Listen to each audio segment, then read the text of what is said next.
ہجرت کرنا یہ بھی رزق کے بڑھنے کا سبب ہے، حدیث پاک میں آتا ہے۔ چنانچہ ایک بندے کا اگر کام ایک جگہ نہیں چل رہا تو یہ بھی ایک ہے کہ وہ اپنی جگہ بدل کے کسی اور جگہ جا کے کام شروع کر دے، اللہ تعالیٰ اس کے لیے ہو سکتا ہے وہاں رزق کھول دے۔ اور ایک آخری بات حدیث پاک میں جو کہی گئی کہ بار بار حج اور عمرہ کرنا یہ بھی بندے کا رزق بڑھنے کا ایک سبب بن جاتا ہے۔ جو آدمی آتا تھا نا جی کہ اللہ کے نبی میرے رزق کی تنگی ہے، نبی علیہ السلام فرماتے اچھا حج کر کے آؤ، حج کر کے آؤ۔ ایک اور بات بھی بتاتے تھے لیکن وہ آپ کو نہیں بتانی، اس کے لیے جوان بھی تیار ہوں گے، بوڑھے بھی تیار ہوں گے۔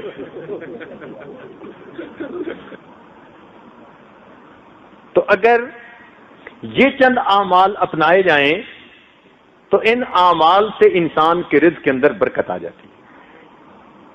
کچھ لوگوں کو اللہ تعالیٰ دیتا ہے تو وہ کثرت سے حج اور عمرہ کرتے ہیں، یہ اچھی عادت ہے۔ بعض لوگ کہتے ہیں جی کہ کیوں ہر سال حج کرتے ہیں، کسی کو کروا دیں، کسی پہ خرچ کر دیں۔ تو بھائی دیکھو، جیسے سیل فون سارا دن چلتا رہے نا تو اس کی بیٹری ڈاؤن ہو جاتی ہے اور پھر اس کو چارجر کے ساتھ لگانا پڑتا ہے۔ بالکل اسی طرح ہم جب سارا سال دین کا کام کرتے ہیں، کاروبار کرتے ہیں، تو پھر بندے کی کیفیات کی بیٹری بھی ڈاؤن ہو جاتی ہے اور اس کا چارجر اللہ نے اپنا گھر بنایا ہوا ہے۔ اس لیے جن لوگوں کو اللہ دے، اگر وہ ہر سال اس نیت سے حج یا عمرہ کریں، ہم وہاں جائیں گے اور بیٹری چارج کروا کے آئیں گے اور پھر دین کا کام کریں گے، تو ہر سال حج اور عمرہ کرنا ان کے لیے برکتوں کا سبب بن جائے گا۔ بھئی بتائیے کہ کپڑا میلا ہو تو پھر واشنگ مشین میں جاتا ہے یا نہیں جاتا؟ واشنگ مشین میں ڈالتے ہیں نا میلے کپڑے کو، ہفتے میں ایک دفعہ میلا ہو تو ایک دفعہ ڈالتے ہیں، روز میلا ہو تو روز ڈال دیتے ہیں، ایسا ہے نا؟ واشنگ مشین میں دھو کے نکال لیتے ہیں۔ اللہ تعالیٰ کی شان، بیت اللہ شریف کے وہاں 7 چکر لگاتے ہیں طواف کے، واشنگ مشین میں بھی تو چکر لگتے ہیں نا۔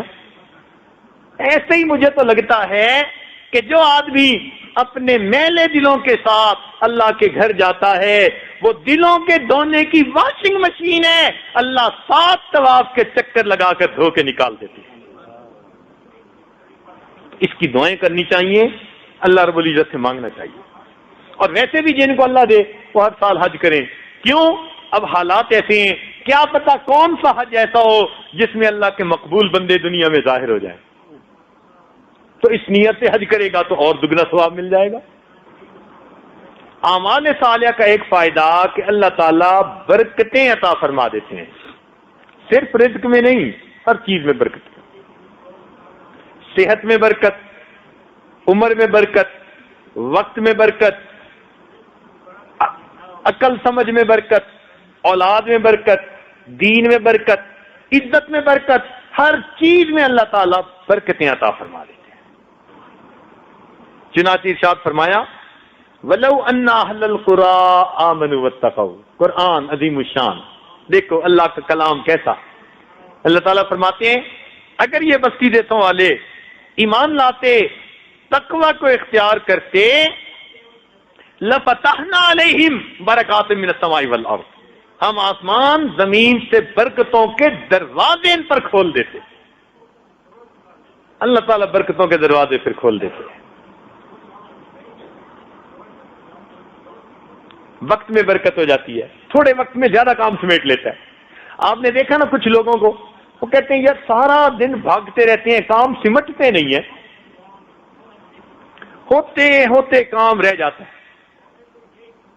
بنتے بنتے کام بگڑ جاتا ہے۔ کیا وجہ ہوتی ہے؟ برکت نہیں ہوتی۔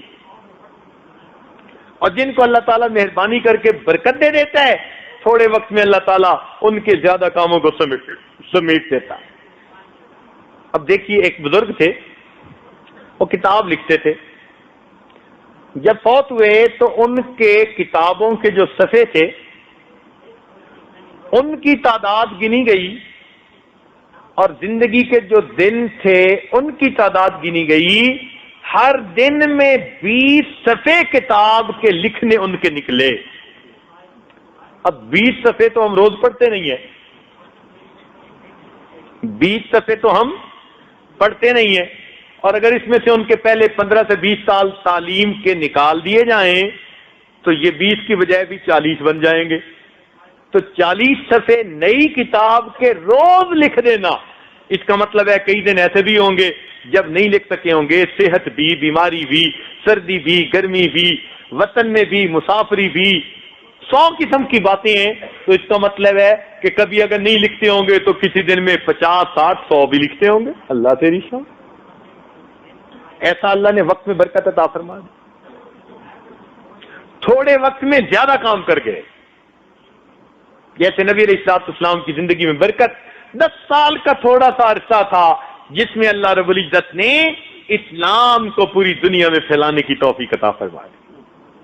لا الہ الا اللہ، لا الہ الا اللہ، لا الہ الا اللہ، لا الہ الا اللہ، لا الہ الا اللہ، لا الہ الا اللہ، لا الہ الا اللہ، لا الہ